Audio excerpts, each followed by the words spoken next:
Hello, kia ora, I'm Hayden from Stormhouse, and Matthew Dix thinks we all need a big kick up the arse. And I kinda agree with him. Today I'm gonna give you the 5 biggest lessons I learned from Matthew Dix's super informative and inspiring non-fiction book, Someday is Today. He wrote the book Storyworthy, Engage, Teach, Persuade, and Change Your Life Through the Power of Storytelling. An amazing book. First, a disclaimer. Matthew Dix is a specific kind of person. He's like Ali Abdaal or Elizabeth Phillips or Thomas Frank or anyone else that makes their living off providing tools about how to make yourself more productive. This is not a meditative book. It is full throttle the whole way. Personally, I love that kind of thing. I take from it what I find useful and I leave what I don't. But here is my word of caution. Don't let this style of living make you feel bad about yourself. It's easy to slip into the trap of feeling lesser than when you start comparing yourself to people like Matthew Dix. So time for the writing lessons. I love this part. Lesson 1. 86,400 seconds. Matthew Dix talks a lot about eliminating time-wasting activities so you can better maximize your time spent on productive tasks. He's even gone so far as to test different ways to load his dishwasher over the course of months so he can optimize his dishwasher unloading abilities.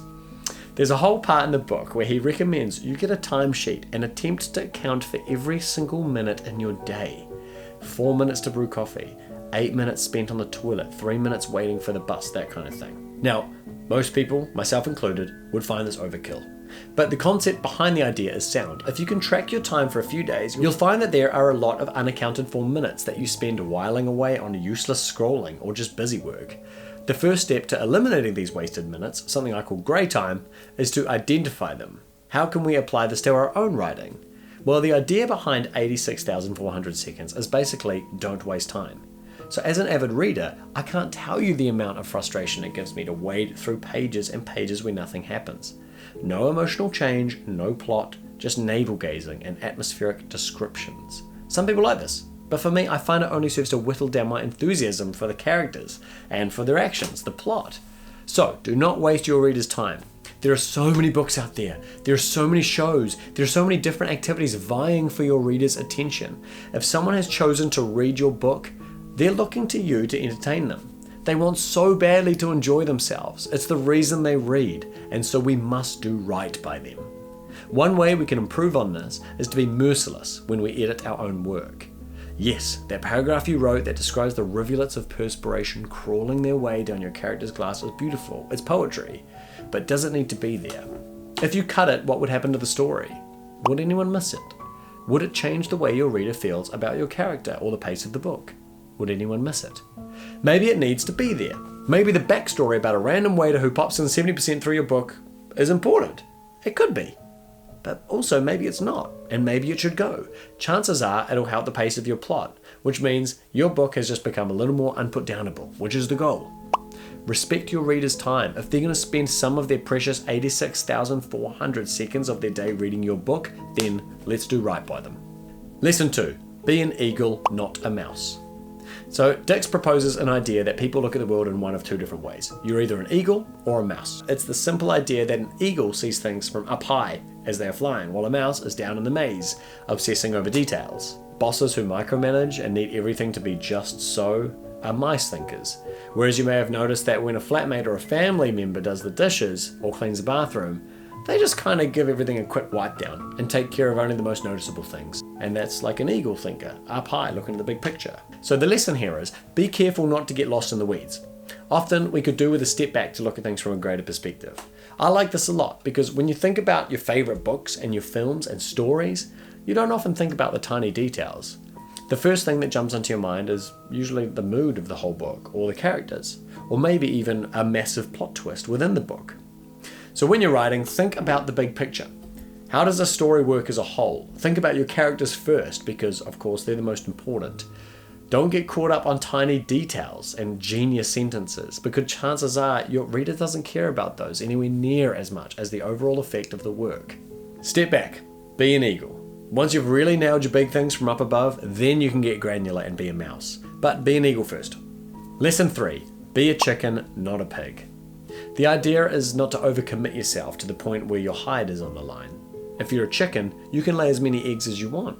Whereas if you're a pig, you're going to have to give everything you've got to one project and suddenly you've run dry. So the way we can apply this to our own work is to reuse what we already have. If you've dedicated a year to writing a novel, that's great. You should grab a scene from it and release it as a free giveaway to entice readers.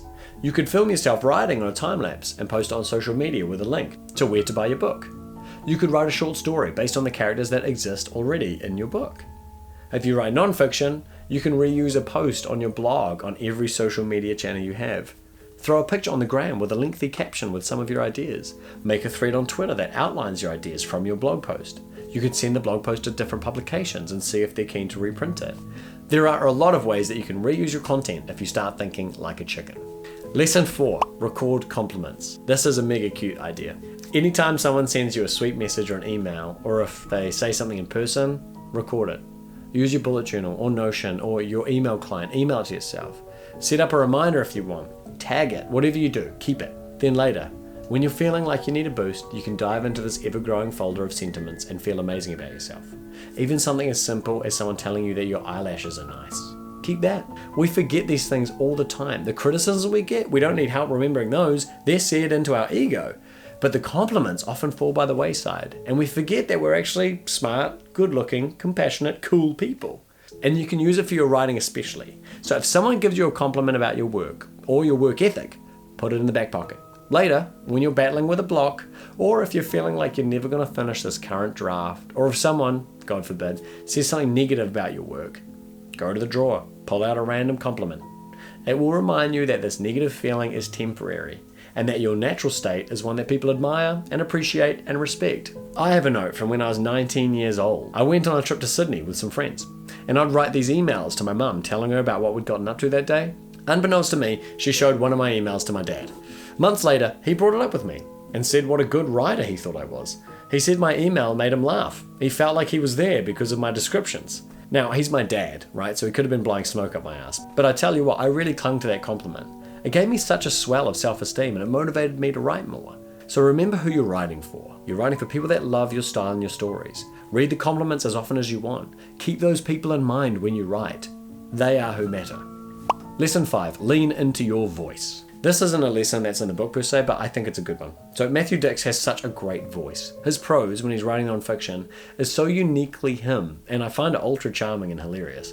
Even though he's quite stern and very no-nonsense, his love for life and his high respect for people in general just shines through. If he was trying to write in the style of someone else, his book simply wouldn't be as good. The fact that he is unashamedly himself is magnetizing, and I'm sure it's taken him a good long while to generate that voice. When we start out, we find ourselves mimicking the writers we love. That's kind of unavoidable.